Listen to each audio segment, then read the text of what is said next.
A ruthless billionaire CEO reluctantly takes on an intern for the year, but he never expected to fall in love with her at first sight. Before we begin this story, I thought it'd be interesting if you let us know in the comments where you're watching from. Enjoy the story. Oliver Cross's name was synonymous with fear in the corporate world. Anyone with even a passing interest in finance knew his reputation: relentless, merciless, and impossibly exacting in his expectations. Cross Enterprises, headquartered in a skyscraper that seemed to stab the skyline, was a fortress of ambition where employees either thrived under pressure or quit within days.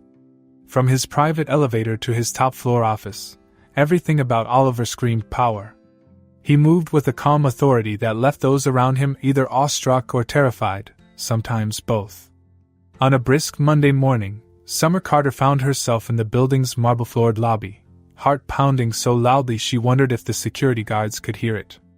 She clutched a slim folder containing her personal documents and the HR paperwork that confirmed her position as the newest intern assigned to shadow Oliver himself. She was so anxious that the grandeur of the lobby, gleaming surfaces, immaculate decor, the hush of expensive shoes, barely registered. All she could think about was her imminent face-to-face with the man people called the Icy King. Summer had heard horror stories. A friend of a friend had been an intern here and quit 2 weeks in, citing intolerable hostility as the reason. Another had described Oliver as a brilliant sociopath, and rumor had it he could make grown men cry in board meetings. Summer wanted to believe some of this was exaggerated. Yes, he was a genius who had built an empire from the ground up, but surely no one was that cruel. Then again, the hushed tension in the lobby didn't bode well. Even the receptionist seemed on edge, murmuring instructions to Summer while keeping an eye on the elevator as though it might summon her for execution. As she waited for the elevator, Summer reminded herself why she was here in the first place. She needed this internship. Not just for the paycheck, though the money was more than she'd ever seen offered to an intern, but for the experience that would catapult her into the career she dreamed of. Her father had always said, "If you want to be the best, you have to learn from the best," and she intended to prove she could. Sure, she was shy. She struggled with small talk and crowds. But she was good at figuring things out, noticing patterns, solving problems. If Oliver Cross valued competence, then maybe, just maybe, she'd survive. The private elevator arrived with a soft ding. No one else stepped forward. Apparently, it was understood that this elevator was reserved for the top brass, Oliver and whichever poor soul had an appointment. With a small, shaky breath, Summer entered the empty car. When the doors opened on the top floor, she was greeted by another silent lobby, this one even more luxurious than the ground level. Plush carpets, abstract art on the walls, and large glass panels displaying a breathtaking view of the city. But there was no time to admire anything. A stern-looking executive assistant beckoned her forward. He led her through a set of double doors into Oliver's office, a sprawling space of glass and steel. The windows wrapped around, offering a panoramic vista of the skyline. Behind a sleek black desk sat the man himself. Oliver Cross was tall, lean, and exuded an aura of control. Everything about him was precise, from the immaculate suit he wore to the cold intent in his gaze as it flicked from his computer screen to the newcomer. For a moment, Summer forgot how to breathe. She'd seen photographs, of course, magazine covers, business websites, but none of them captured the magnetism he radiated in person. His eyes were a shade of gray so light they were almost silver. They gave nothing away, like a locked vault no one could crack. Her mind raced for an appropriate greeting, but her body had apparently decided all she could do was stand there, folder clutched to her chest, mouth dry. Oliver's stare lingered, and she sensed his surprise. It was fleeting, but there. Something sparked in his eyes before it vanished behind the fortress of his composure. Almost as if, for an instant, he hadn't expected her. Summer was painfully aware of her modest dress, the simple black flats, the way her hair refused to stay tucked behind her ears. She felt unprepared for the scrutiny, the silence stretching so taut she thought it might snap. He spoke, and his voice was low and measured. "You're Summer Carter." She nodded, forcing herself to speak. Yes, sir. His attention dropped to the folder in her arms, then back to her face. HR told me an intern would be starting today. I wasn't aware they'd be sending. He paused, searching for a word she couldn't guess. That's someone so young. Heat crept up her neck. I'm 23, she said, in a voice that sounded smaller than usual. I graduated early, and the company accepted me for an accelerated internship. I'm aware, he replied, tone clipped. Sit. She obeyed, sinking into a chair before his desk. She had the strangest sense that the air in the room had shifted, as though the temperature had risen a few degrees since she walked in. Maybe it was just her nerves. But Oliver didn't appear nervous, he looked utterly composed. He regarded her with the same intensity he'd grant a balance sheet he was about to dissect. This internship requires excellence, he continued. Not mediocrity. If you're assigned to me, you'll be exposed to every facet of this company. Operations, finances, legal matters, acquisitions. I will not tolerate anything less than absolute competence. Is that clear? Yes, she managed. Good. Follow me. He stood, and she scrambled to her feet, nearly tripping over her own shoes. She wasn't sure what she'd expected, a handshake, a welcome? That clearly wasn't his style. He led her out of the office into a maze of corridors, pointing out various departments with terse efficiency. Any wide-eyed curiosity on her part was met with his unwavering focus on business. He spoke in crisp sentences, never once raising his voice, yet the employees they passed nearly jumped out of his way. As they made their rounds, Summer noticed how people averted their eyes when Oliver passed, as though eye contact might incur his wrath. She realized with a pang that this wasn't normal workplace respect, it was fear. He noticed her noticing, but said nothing. By lunch, her legs ached from following his brisk pace, and her mind was buzzing with all the new information he'd rattled off. When he finally dismissed her to a small corner desk outside his office, she collapsed into the chair, rubbing her temples. She was determined to meet his expectations, no matter how impossible they seemed. And they did seem impossible. Already, she had a stack of files to review, tasks to coordinate, and a schedule to memorize. The hours of her first day passed in a blur of phone calls, urgent emails, and scanning through the labyrinth of company policies. She was so engrossed she forgot to eat lunch, surviving on nervous energy and a single cup of coffee. Late in the afternoon, she felt a presence behind her and turned to see Oliver standing there, studying her screen. The suddenness made her heart lurch. Preparing tomorrow's board meeting file? He asked, voice neutral. She nodded, and his gaze flickered across the data she'd compiled. I want a summary on my desk in an hour. Of course, she said, swallowing her nerves. He gave a curt nod and walked away, leaving behind the faintest hint of cologne and a lingering tension she couldn't quite name. An hour later, she delivered the summary to his office, hands trembling slightly. He waved her over, scanning the document in silence. Time seemed to stretch, and Summer held her breath, awaiting judgment. Finally, he set the papers aside. Acceptable, he said. A subtle flush of relief warmed her cheeks. She wasn't sure if acceptable was a compliment, but it was the closest thing to one she'd get from Oliver Cross on day one. She turned to leave, but he spoke again. Be here tomorrow at 7 sharp. We have a conference call with London. And with that, she was dismissed. It wasn't until she stepped outside into the crisp evening air that she realized she'd been holding her breath all day. In some ways, surviving this crucible was a small victory. She might be shy, but she was also stubbornly persistent, and if anyone could endure the daily trial by fire that was working for Oliver Cross, it would be her. She didn't see the way he watched her through the glass walls as she left, arms folded, his usual cool expression betraying a flicker of something uncharacteristic. He would never admit it to himself, at least, not yet, but the moment Summer Carter had walked into his office, something had shifted in his universe. And that feeling infuriated him more than any corporate battle or hostile takeover ever could. By the next morning, word had spread that Oliver's new intern was Still here. Typically, an intern assigned to him didn't last a full day without a meltdown or hasty resignation. Summer's calm composure had already sparked curiosity around the office, though she was oblivious to the whispers. She was too busy setting up her workstation and combing through the meeting agenda for the London call. When Oliver arrived, precisely 2 minutes before the 7 o'clock conference, he gave her a once-over, as though checking if she'd somehow aged overnight. "Follow me," he said.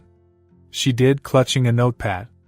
Inside the conference room, giant windows revealed the city's early morning bustle. The table was set up with multiple screens for video conferencing, and a few top executives were present.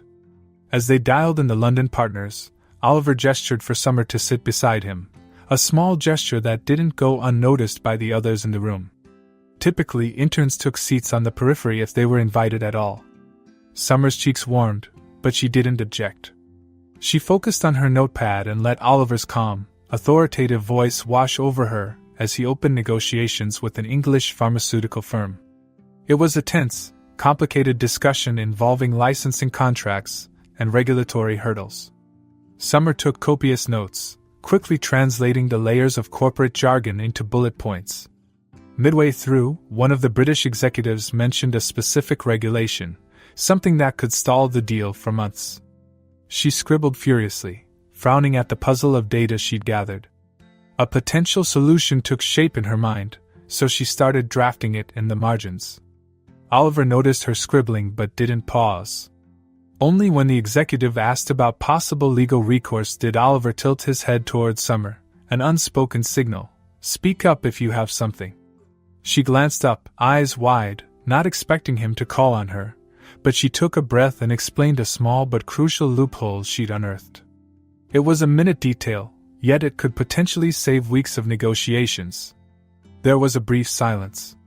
Summer's stomach nodded, worried she might have overstepped. But then the British team asked to hear more. Oliver nodded at her to continue, and she elaborated, voice shaking slightly until she gained confidence. By the end of her explanation, the executives were murmuring, impressed. Oliver's expression was inscrutable, but she thought she saw approval in the way he angled his jaw. Only a practiced eye could see it, but she was learning to read him in subtle ways. When the call ended, one of the executives in the room, who had never looked at Summer twice before, congratulated her on a sharp catch. She murmured a polite thank you, still feeling the rush of that tiny victory. They filed out, leaving Oliver and Summer alone. He looked directly at her, and she felt an inexplicable flutter. "Good job," he said simply. Her heart soared, even though his tone was as flat as ever. For him, that was basically a standing ovation. She nodded, cheeks warm. "Thank you, sir." He studied her for a moment. "I'm not a man who likes surprises. From now on, keep me informed if you see something like that. Understood?" "Understood." She stood to leave, her notepad in hand, and he followed her with his gaze, an intense scrutiny that made her feel both uneasy and oddly alive. She didn't dare hold his stare for more than a second, afraid she might betray how fast her heart was beating. He was Oliver Cross, after all, untouchable, unreachable, and definitely not the type to be rattled by a mere intern. Yet later that day, when she was busy updating spreadsheets, she could feel him behind her at times, as though a static charge filled the air. He would check her work, question her about a figure, then retreat. Each time, her pulse skittered like she was standing too close to a live wire. She reminded herself it was just nerves. That was all it could be. What she didn't know was that Oliver, behind his cool gray eyes, was fighting a battle of his own. He told himself he was simply impressed by her efficiency and intelligence. But a far more troubling notion had begun to unfurl in his mind the moment she'd spoken in that conference call. She wasn't like his previous interns, fawning or terrified or a mixture of both. She was shy, yes, and clearly intimidated by him, but she was also sharper than any intern he'd encountered, and strangely, unaffected by his wealth or power. It was deeply unsettling. By the end of her second day, Summer felt hopeful. If she could just keep this pace, keep delivering above expectations, maybe she'd last longer than 2 weeks. Maybe she'd even make it through the entire year. She had no idea what was brewing beneath Oliver's polished exterior, or how her very presence was pushing him in ways he couldn't understand or control. The days that followed tested Summer's endurance in ways she never imagined. Oliver assigned her tasks that verged on impossible, from dissecting complex financial statements to drafting preliminary proposals for prospective clients. She often worked past sundown, fueled by stubborn determination and the occasional energy drink. To her surprise, she discovered she actually enjoyed much of the work. Pulling data together and spotting patterns came naturally to her. It was Oliver's unpredictable presence that rattled her. One moment, he seemed almost approving, dropping a rare, good or well done, when she uncovered an important detail. The next, he'd turn frosty, berating her for minor errors or unrealistic deadlines, things that made her feel as if she were perpetually walking on a tightrope. The constant push and pull left her exhausted and confused. She caught him watching her sometimes, in brief, unguarded moments when he thought she wasn't looking. There was an intensity in his gaze that made her pulse spike. She tried not to dwell on it, attributing it to his relentless drive to micromanage everything. Yet a tiny part of her was flustered by the attention, especially when her mind betrayed her by wondering what he thought of her as a person, not just an intern. All the while, the rumor mill in the office spun nonstop. People questioned how Summer managed to keep her composure around him. A few even tried to befriend her, fishing for inside information about how he behaved behind closed doors. But she had no gossip to share. He was as aloof and private as he was in public.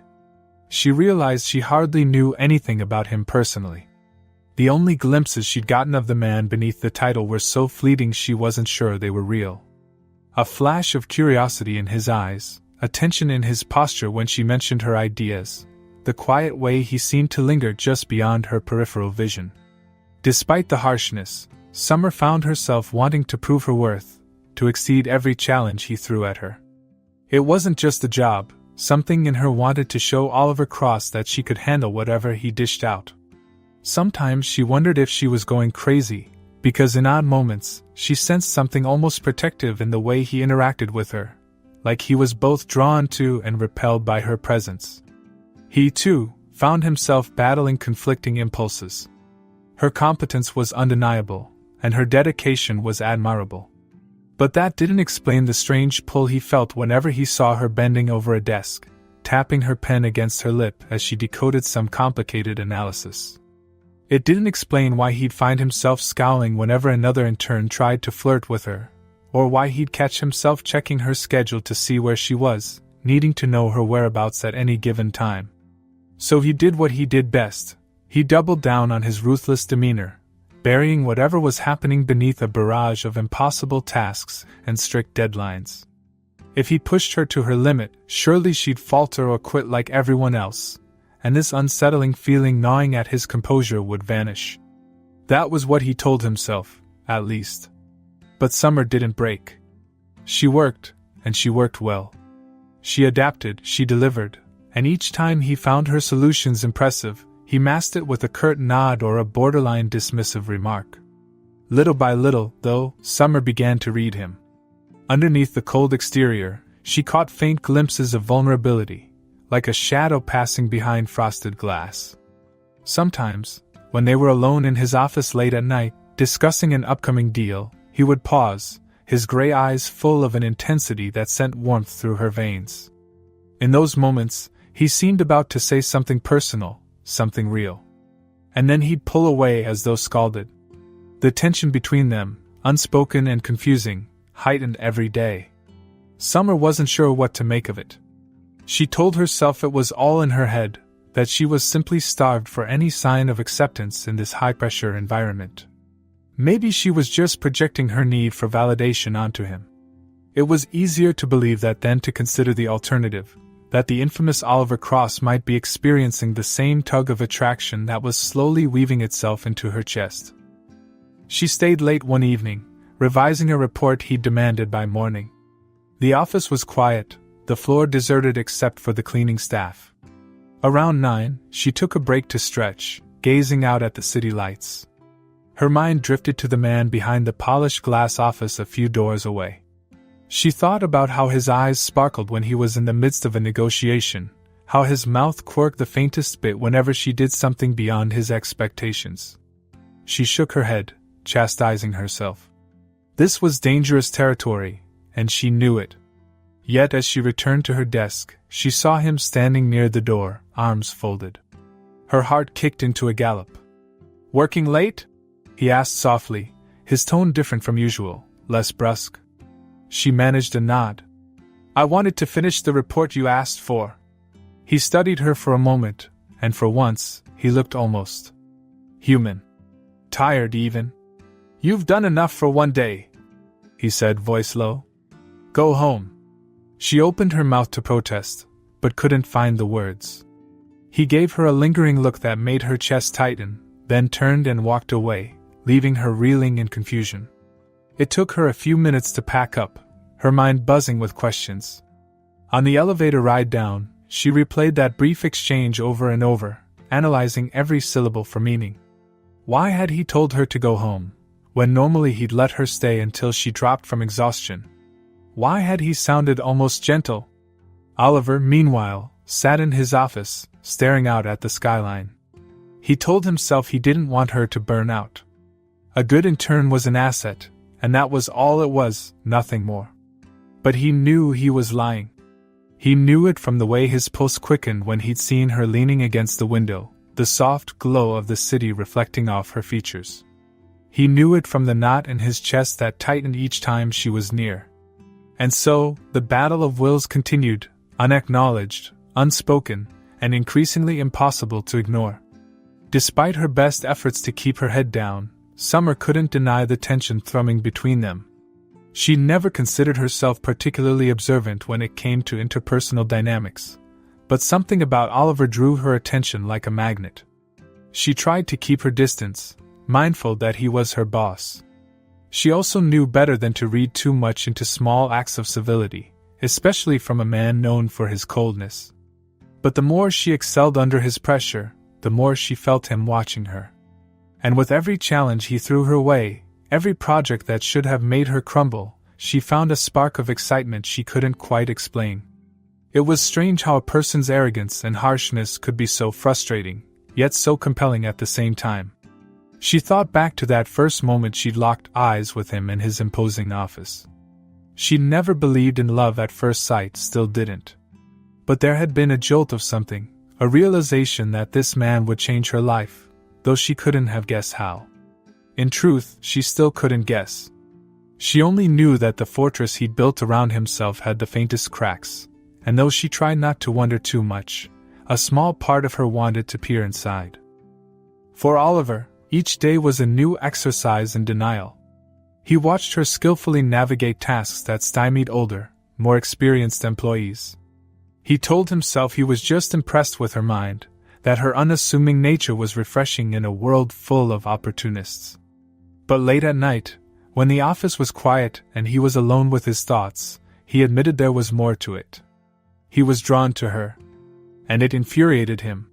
He resolved to clamp down on this weakness before it could grow, not realizing that the harder he fought it, the more relentless it became. Because attraction, like any strong force, refused to be contained by sheer will. And every time he gazed into Summer's warm, earnest eyes, he felt the carefully ordered pieces of his life threatened to fall out of place. He would never admit that to anyone, least of all himself. But that secret turmoil was there, waiting for the moment it would wreak havoc on both their lives, long before either of them saw it coming. In the days that followed, the tension around Oliver and Summer became as tangible as a drawn bowstring, ready to snap at the slightest provocation. The earlier push and pull between them intensified, leaving everyone in the office tiptoeing around their unpredictable dynamic. Summer, as dedicated as ever, continued to turn in flawless reports and excel in strategy meetings. She told herself she was just doing her job, but some nights she'd fall asleep replaying small moments, his brief praise in a meeting, the way his gaze lingered when he thought she didn't notice, or the almost gentle tone he used when he found her working late. Oliver refused to acknowledge the emotions roiling inside him. He arrived earlier than usual, stayed later than necessary, and buried himself in work.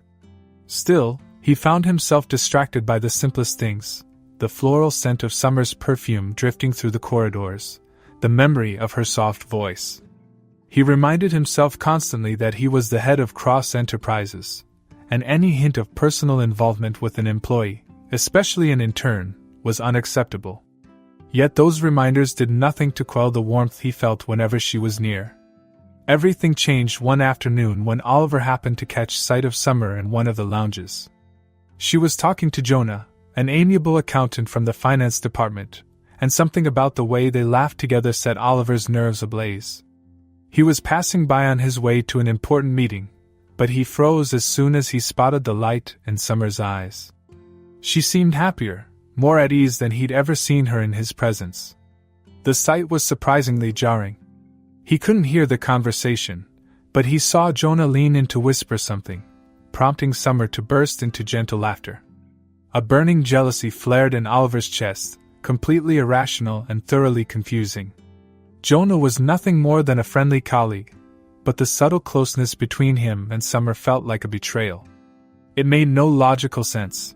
Summer was free to talk to whomever she wanted. But logic had fled Oliver hours ago, replaced by the unsettling ache that someone else could make her smile in a way he never had.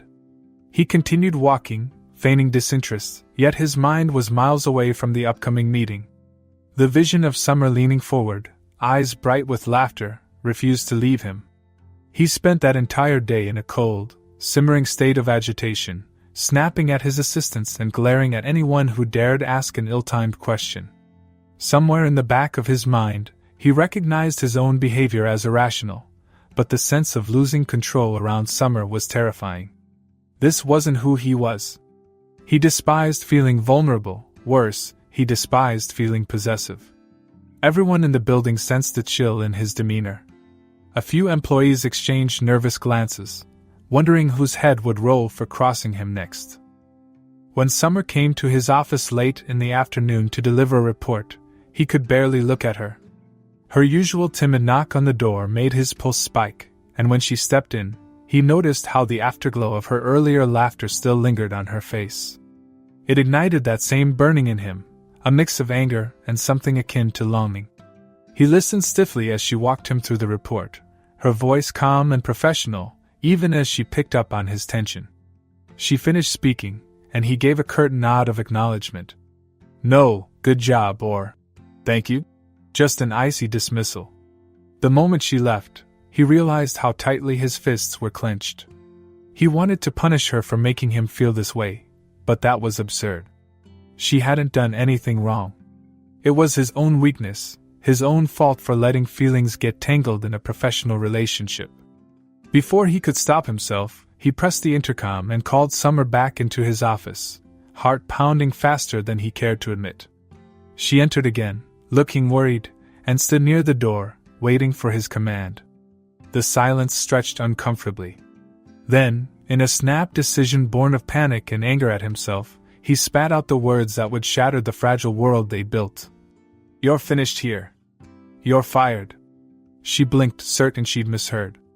I'm sorry. She set the papers down, stepping forward with a confused frown.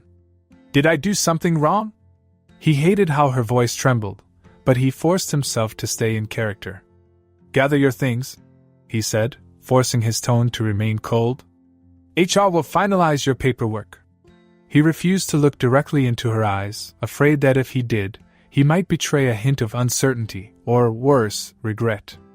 She stammered another question, but he cut her off with a raised hand, turning his back to face the window. That's all, he said, ending the conversation. He stared out at the cityscape, jaw clenched so tightly it hurt. When he finally turned around, she was gone. That evening, Oliver convinced himself he'd done the right thing. It was better this way. He was losing control, losing focus, and Summer Carter was the catalyst. Better to sever the connection now than to risk letting her burrow deeper under his skin. He made a show of working late, but the office felt empty, even with the usual hum of the cleaning staff. He had no urgent tasks that couldn't wait until morning, yet he couldn't bring himself to leave.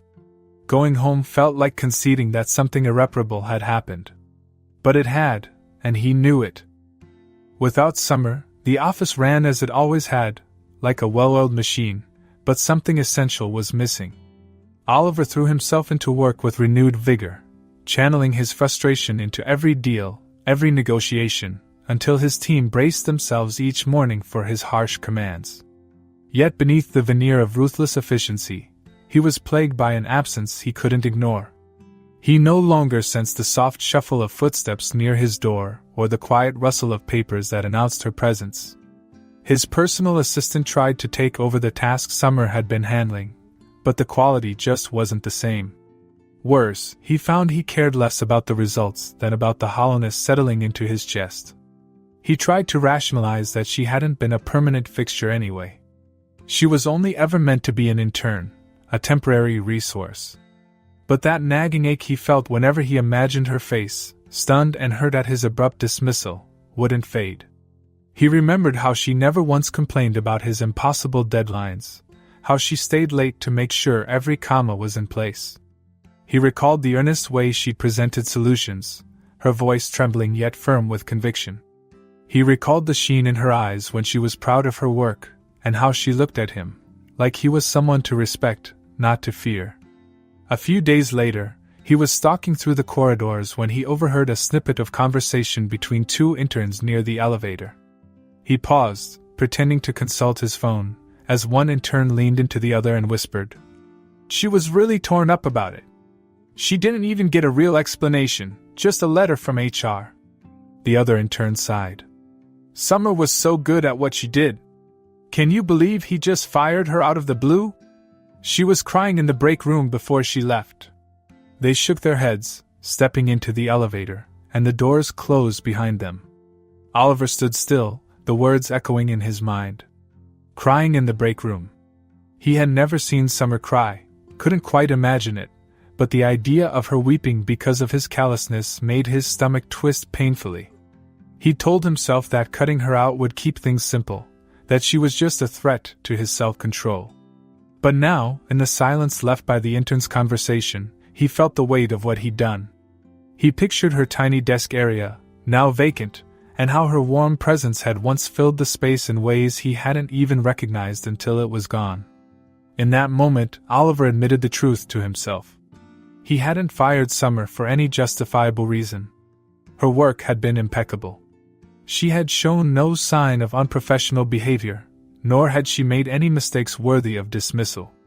He'd fired her out of fear of how quickly she'd become important to him, how her laughter could make or break his day, how the rational, controlled life he'd built was wavering under the force of a feeling he never thought he was capable of experiencing.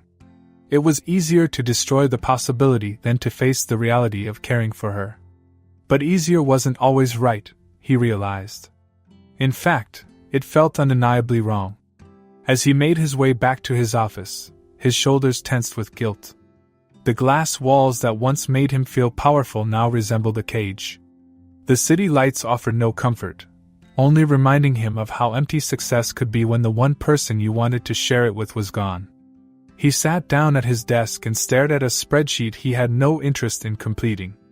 His empire suddenly felt hollow, an echo chamber of achievements that meant nothing without her presence. He stayed there well into the night, though his usual motivation for late hours was absent. All he could see when he closed his eyes was Summer's face, radiating equal parts hurt and confusion. He wondered if she was all right, if she'd found another job, or if she was still reeling from the sudden betrayal. The thought of her trusting eyes filling with tears on her last day haunted him in a way no corporate failure or business deal ever could.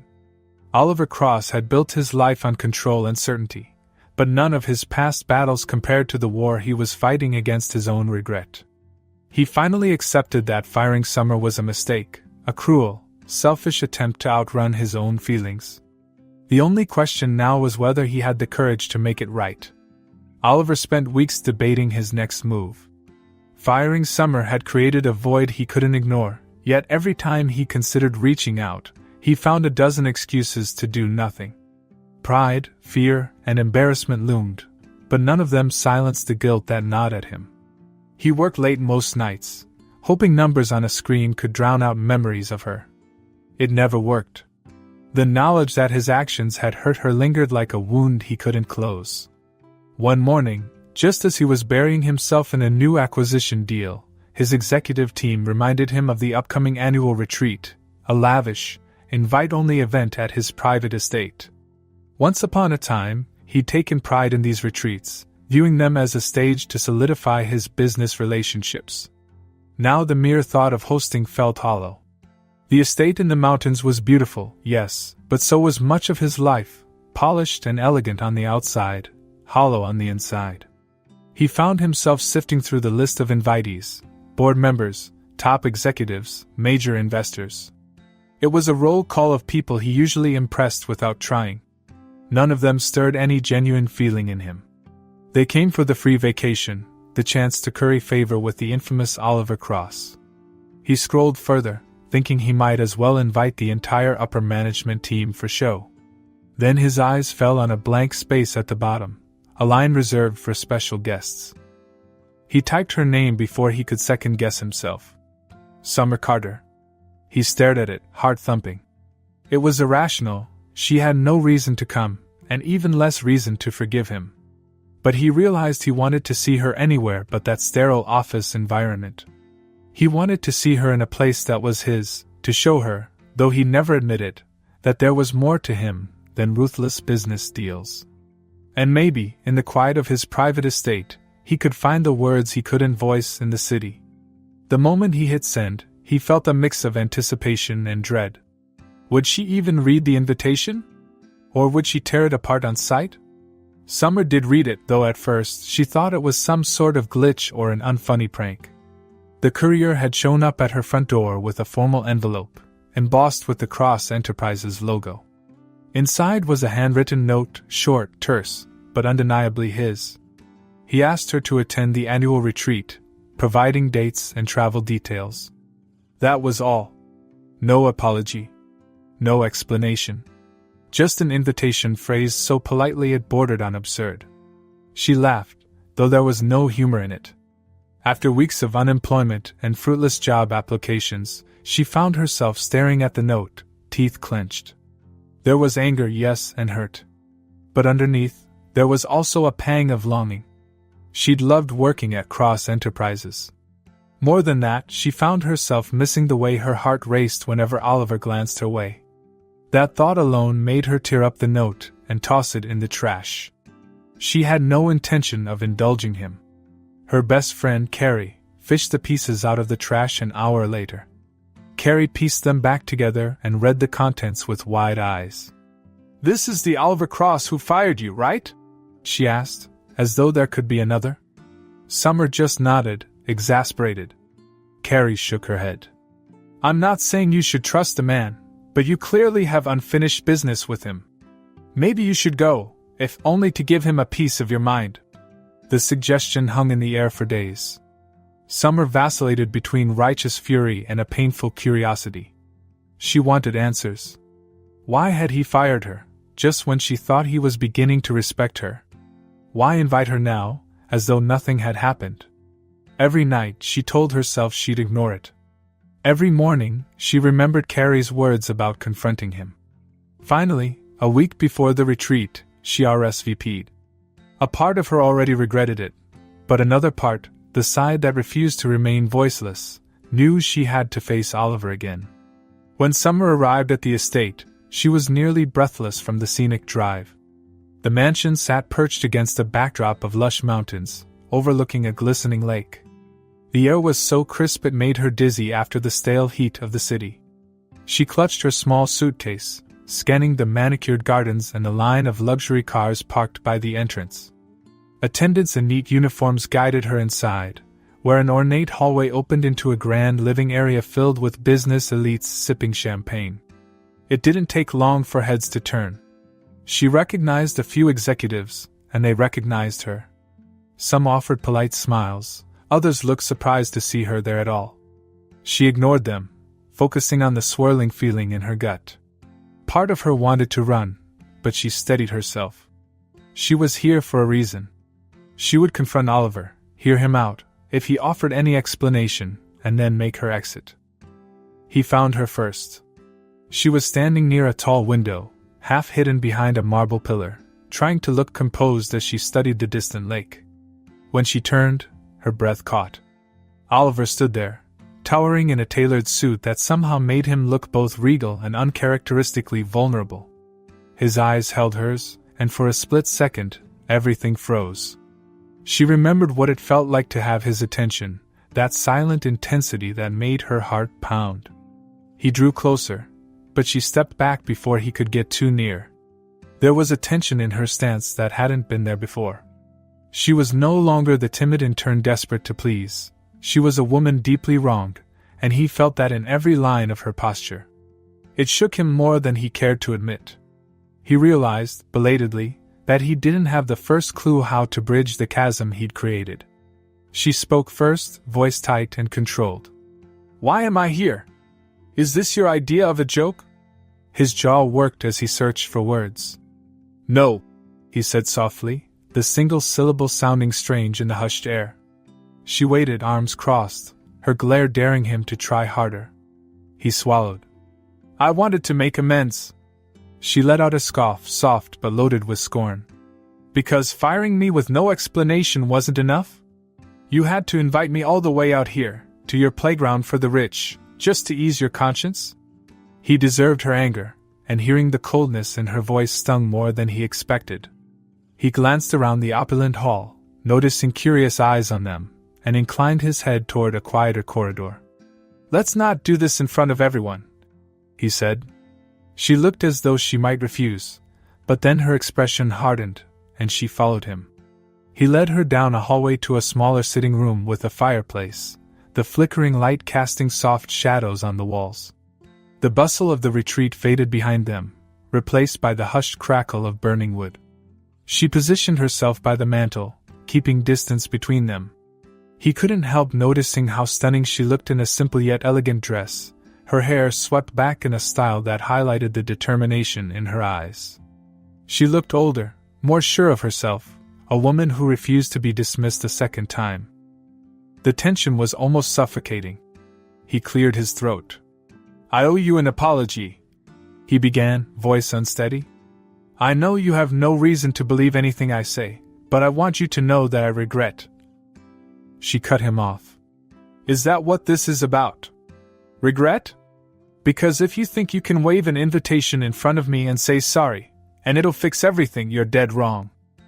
He took a slow breath. The words he'd rehearsed in his head countless times suddenly felt inadequate. "I fired you," he admitted, "because I'm a coward. I was feeling things I've never felt before, and it scared the hell out of me. So I did the only thing I knew how to do, push you away." Her gaze wavered, and he saw pain in it, anger warring with something else. "You humiliated me," she whispered. "I believed in your company. I believed—" She stopped, swallowing hard. "I thought you respected me, at least as a professional." "I did," he said, voice barely above a murmur. "I do. You were brilliant. And you have every right to hate me for what I did." She stared at him, her eyes glossy. The flickering glow of the fire danced across her face. "Then why invite me here now?" He rubbed the back of his neck. His heart thudded in his chest, every muscle in his body taut with uncertainty. "Because I I needed to see you again, to explain." He paused, struggling to maintain the measured tone he was known for. "And to tell you the truth." She waited, arms still crossed, though her lips trembled slightly. "What truth?" He let out a shaky exhale. This was the hardest thing he'd ever had to say, harder than cutting multi-billion-dollar deals or facing down a board of hostile investors. "I was falling in love with you," he confessed, eyes on the fire. Even now, the words didn't come easily. "I'd never felt that before. I thought I could ignore it, but every time you walked into my office I felt off balance, exposed. So I panicked." Silence stretched in the small room, broken only by the soft crackling flames. When he finally dared to meet her gaze, he saw shock etched across her features. Her grip on her arms tightened, and she blinked a few times, as though trying to process the admission. Oliver's heart pounded, the weight of his confession making him feel more vulnerable than he'd ever been. She didn't speak immediately. She seemed lost in thought, battling a storm of feelings that flashed across her expression: hurt, anger, disbelief, and something that resembled yearning. He braced for her rejection, for her to walk out and leave him with the shards of his own mistake. He'd earned it, after all. But she stayed rooted in place, eyes shimmering with tears she refused to let fall. Her voice, when it came, was hoarse. "I don't know what to say." Oliver felt a pang of sorrow and relief all at once. He'd said his piece, laid bare the truth he'd spent weeks denying. Whether she believed him or not was up to her. All he could do was wait, heart in his throat, as the woman he had so carelessly discarded decided if there was anything left of them worth salvaging. For a long moment, the only sound in the firelit room was Summer's unsteady breathing. Oliver had just confessed that he'd fired her because he'd been falling in love, and it landed like a storm in her mind. She wanted to retreat behind her anger, to castigate him for his cowardice, yet a different emotion pulsed beneath her pain, something she tried to deny ever since she left Cross Enterprises. She hated him for what he'd done, but she couldn't hate the man who stood before her now, vulnerable in a way she'd never seen. At last, she swallowed past the tightness in her throat. "I can't just forget how you treated me," she said, voice trembling. "I can't pretend you didn't humiliate me in front of the entire company." The memories rushed back, the feeling of blindsided heartbreak as he stared out the window and dismissed her like she was nothing. Oliver nodded, his eyes reflecting genuine remorse. "I know. And I don't expect forgiveness overnight," he said quietly. "But I had to tell you. Not telling you felt worse than anything else." She searched his gaze, seeing the raw mix of hope and fear lurking there. It was such a stark contrast to the cold, confident CEO she remembered. And maybe that was what made her next confession spill from her lips. "I felt something for you, too. I still do." Her cheeks reddened as she admitted it. "But you hurt me. How do I know you won't hurt me again?" The moment the words left her mouth, a wave of conflicting emotions hit her, relief at having spoken her truth, and dread at the uncertainty of his response. Oliver, for his part, looked almost stunned that she'd admitted to having feelings at all. He took a step closer, his hand hovering as though he wanted to reach for hers but was afraid she'd recoil. "I can't promise I won't ever make mistakes," he said, his voice barely above a whisper. "But I can promise I'll never again run from how I feel. I fired you to protect myself, but I ended up losing the only person who's ever made me question what I thought I knew about myself. I don't want to make that mistake again." He paused, forcing out the words. "Please, Summer. Give me another chance." Her eyes welled, though she fought to keep her composure. She was angry, hurt, and yet something in his plea spoke to the part of her that still longed for the man beneath the armor. "I don't know," she said, voice quavering. "I don't know if I can trust you." Oliver exhaled shakily. He was known across the business world for never begging, not for deals, not for investments, not even for forgiveness. But here he was, practically pleading for the fragile possibility that she might let him back in. "I'll do whatever it takes," he said, "if it means I can earn your trust." Her pulse fluttered. She wanted more than empty words, more than a simple apology. She had risked her career and her pride once already, with nothing to show for it but heartbreak. "Prove it," she said, unsure what she expected him to do. Without a word, Oliver reached into the inside pocket of his suit jacket and removed a slim folder. He opened it, revealing a concise document, official letterhead at the top, his signature at the bottom. He handed it to her with hands that weren't quite steady. She recognized the Cross Enterprises emblem and scanned the text. It was a contract, reinstating her as an intern, effective immediately. But there was an odd clause tacked onto the final page, typed in the same cool, legalistic font. Should Summer Carter deem Oliver Cross unfit as a mentor, she may terminate his position as CEO at her discretion, effective upon her written notice. She blinked, staring up at him. "This This is absurd. It's basically giving me the power to fire you. He offered a weak smile, tinged with self-consciousness. I meant what I said. I'd do anything to show you I'm serious. Even put my entire career at your mercy. He glanced away, as though embarrassed. You said you can't trust me? Maybe this is one step in the right direction. For the first time in weeks, Summer let out a genuine laugh, soft and incredulous, but real. She shook her head, smiling through the tears that threatened to spill over. The image of the Oliver she used to know, the ruthless CEO who never surrendered an inch to anyone, flashed through her mind. Yet here he was, handing her a legally binding document that could end his empire on her say-so. It was over the top, dramatic, and maybe a little ridiculous, but also oddly sweet. It felt like the first piece of proof that he was willing to change.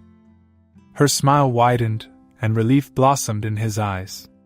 You're insane, she murmured, still laughing softly. You're completely insane. He managed a half-chuckle, seeming almost nervous. That's what I've been told, he said, and took a small step closer. Are you willing to give this a shot? She glanced down at the contract again, then back at him. The sorrow and anger in her heart hadn't vanished, but they were tempered by something else now, hope. Slowly she nodded. Yes, she said, the word leaving her lips almost before she'd decided. But I still don't know if I can trust you fully. He reached for her hand, and this time she let him. His touch was warm, carefully gentle. I'll spend every day earning it, he promised. She studied his face, searching for deception and finding none.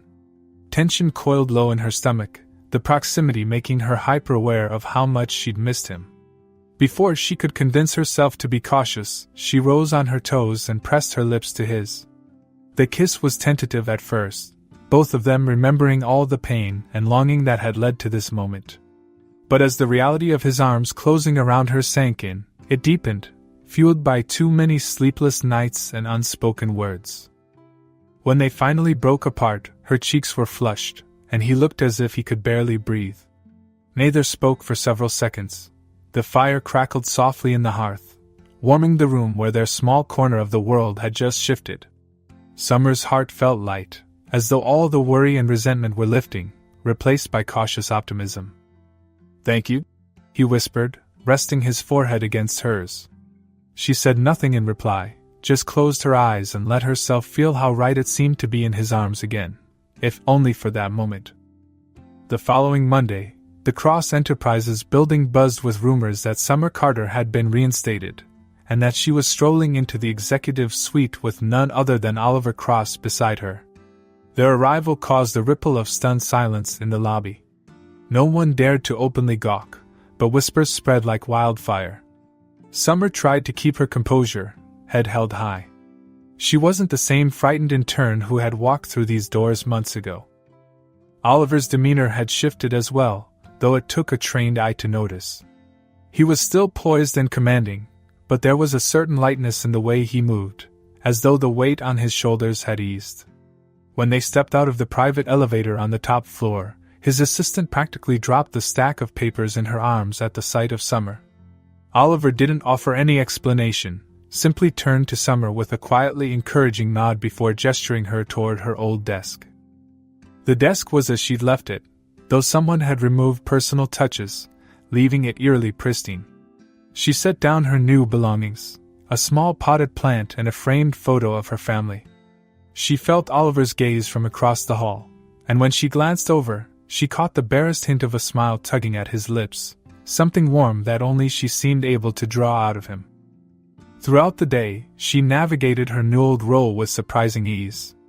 Departments that once loomed large seemed less intimidating now. Those who'd looked down on her for being an intern were suddenly eager to impress her, perhaps sensing the shift in Oliver's attitude. He had always commanded respect, but now there was a quiet rumor circulating that Summer Carter wielded more influence than anyone realized. Not that Summer intended to abuse her newly minted clause in the contract, but the knowledge that it existed gave her an odd sense of freedom. Oliver, for his part, was uncharacteristically patient when she needed assistance, and firm but respectful when he handed down assignments. Their first few interactions in front of staff were almost comical. He tried to maintain his typical aloofness, only to slip and say something almost tender when he thought no one was paying attention. In turn, Summer often teased him under her breath, making him smother a grin while executives tried to present their reports. They stole small moments, a quick, shared smile in the hallway, a brush of fingertips when handing off a stack of paperwork, a fleeting exchange of glances that conveyed volumes neither was ready to say out loud. After hours, they shared quieter conversations in his office, curtains drawn against the city lights. She teased him about the absurdity of the "fire the CEO" clause, and he teased her right back about how she'd better not abuse her power lest the entire board riot.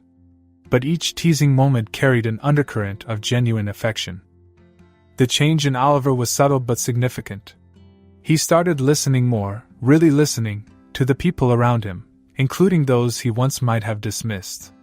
Summer's influence manifested in small ways, from the break room renovations he approved to the new mentorship programs he funded for junior employees. She saw he wasn't perfect. He still snapped at staff sometimes, and his temper could flare, but he seemed to catch himself more often, forcing himself to apologize or take a step back. It was as if her presence reminded him he could be more than just the icy king. He could be human. Months passed, and in the privacy of their shared moments, Summer learned the contours of the man behind the imposing title. He spoke, haltingly at first, about his childhood, a lonely affair spent in boarding schools and with tutors. He admitted he'd never seen the point in emotional attachments, how they only seemed to slow him down. She shared her own stories of working hard for scholarships, of the father who inspired her to chase ambition without losing her kindness. She told Oliver that what she wanted most was a place to belong, to make a genuine impact. He promised her that she'd find that place at Cross Enterprises, if she'd stay. It was as close to a personal vow as he'd ever made. And slowly, she began to trust him again, not because he showered her with pretty words, but because his actions showed her he meant it. On an afternoon that promised a rare lull in both their schedules, she appeared at his office, an impish grin lighting her face. She tapped a piece of paper pinned to her clipboard, the "fire the CEO" clause he'd included in her contract. "I think I'll keep this handy," she teased. Oliver arched an eyebrow, the corner of his mouth curving upward. "Planning a hostile takeover, Ms. Carter? Only if you start acting like a jerk again," she retorted, stepping closer. He pulled her gently into his arms, his smirk softening. "Noted. I guess I'll have to keep impressing you." She laughed, pressing a kiss to his cheek. "I wouldn't have it any other way," she whispered, and in that moment, the battles they'd fought, internally and with each other, felt well worth the outcome. They stood there together, the view of the city stretching out below, distant and glittering. It no longer felt cold and lonely to Oliver. Not when the person who'd finally broken through his defenses was now in his arms. Summer clutched the contract, waving it playfully in front of him one last time. He rolled his eyes, lips quirking. "Go ahead," he said, voice warm with contentment. "Keep me in check, Summer. I dare you." She grinned and tucked the paper away, knowing it symbolized far more than a clause in an official document. It was a promise that from now on, both of them would face the world, and each other, with honesty. No more running, no more hiding, and no more pushing away what they both wanted most, to love and be loved, even if it meant risking everything. And for once, Oliver Cross, the formidable billionaire CEO, wouldn't have it any other way. Oliver Cross had spent years believing that power and control were the only things that mattered. Love, vulnerability, those were distractions, weaknesses he had no use for. But Summer Carter had shattered that illusion, not with grand gestures or ultimatums, but with quiet strength, intelligence, and a heart he hadn't realized he was capable of longing for. She had challenged him, walked away when he'd hurt her, and only came back when she knew she could trust him again. And because of that, he had learned that love wasn't about control, it was about choice.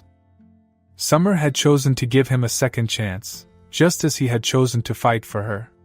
Their journey wasn't perfect, but it was real, built on something far stronger than fleeting attraction. Oliver had spent his life closing doors to keep people out, but in the end, the woman who had barged into his life as a mere intern had become the one person he never wanted to let go. Now, as they stood together in his office, their lives intertwined in ways neither of them had expected, he knew one thing for certain: some risks were worth taking. And this, was the best decision he had ever made. If you enjoyed this story, don't forget to like, comment, and subscribe for more heartwarming and dramatic romance stories. What did you think of Oliver and Summer's journey? Would you have forgiven him? Let me know in the comments. I'd love to hear your thoughts. As always, thanks for watching, and I'll see you in the next one.